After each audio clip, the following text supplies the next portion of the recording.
Good morning, and I know it's a bit different this morning, but same message no matter where we speak from. But really, what has happened in 2020 is something really none of us saw coming. Different folks I've heard say that if someone had said back at the beginning of January that coronavirus is going to shake the world in the way that it has, none of us would have believed that person. In fact, even right through till beginning of March time, if somebody had said that here's something there's something going to happen that's going to affect all of the world, I think we all would have said to them, well, they really have lost the plot. Another thing about it all that has happened is how quick it changed the world. In fact, I think I was just talking to somebody yesterday, and that's what they were saying. Just couldn't believe how quick it changed everything, changed the whole world. At the beginning of March, we know that there was talk of it in countries in like China and Italy and Spain. But before we knew it, we all were in lockdown, and I think what lockdown came in sometime around the middle of March. I hear people talking about St. Patrick's Day, which we know is the 17th of March. And in fact, somebody is saying as well that even when it comes to the weather, normally we're well used to a lot of rain, and I think somebody was saying we've just had about 3 days rain since St. Patrick's Day, which really is just unbelievable. But almost overnight, everything had changed, and we're very aware that the world won't be the same after this pandemic. Coronavirus, we know it spread like wildfire. It came on us like a raging river, and before we knew it, we were caught in the middle of it, wondering how we're ever going to get through it, wondering times if we will even survive it all. And sadly, homes have been affected by this, and people lost their lives, and we know there are people who have had to deal with loss of a loved one, and deal with it in a very strange, very peculiar way, because they haven't had people coming round to their house to express sympathy. They haven't had the normal funeral, and that has been very, very difficult for people. And for those who have experienced loss, not just from coronavirus, but experienced a loss of a loved one through all of this, we need to keep them in our prayers, because it's been very hard for them to deal with it all. Whenever something comes in us, like a raging river or like a wildfire, where it has engulfed so much so quickly, isn't it good and isn't it helpful to know that the Lord is with us? That's the precious truth for those of us who are Christians. And this morning, really, as we think of all of this, we come to Isaiah chapter 43 and verses 1 to 3. What precious verses they are, and what a precious fear not we have in these verses as we continue this series really this week, or really as we draw it to a close.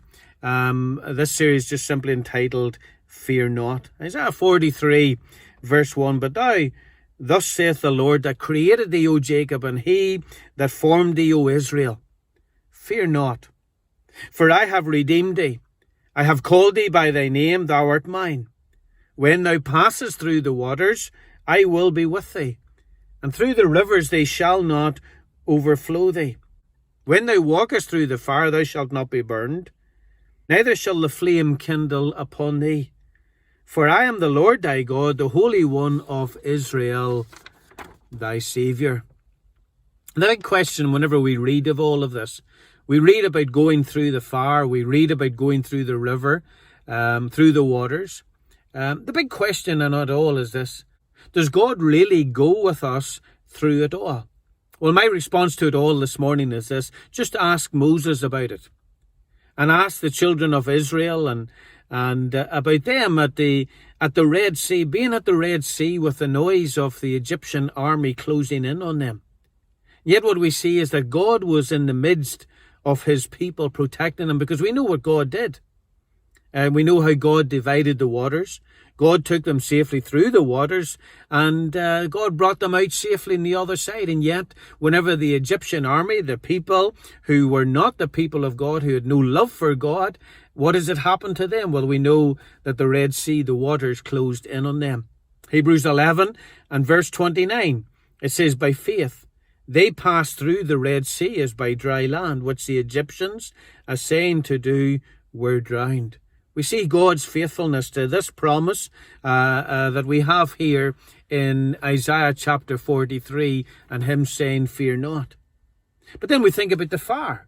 Go through the fire. We know the danger of fire. We know the harm that it can cause. So does God help us through that? Can God help us through circumstances that feel like a fire that is raging all around us as we experience life? Well, I think of the experience of Shadrach, Meshach, and Abednego. Just ask them. We think of them in the days of Daniel.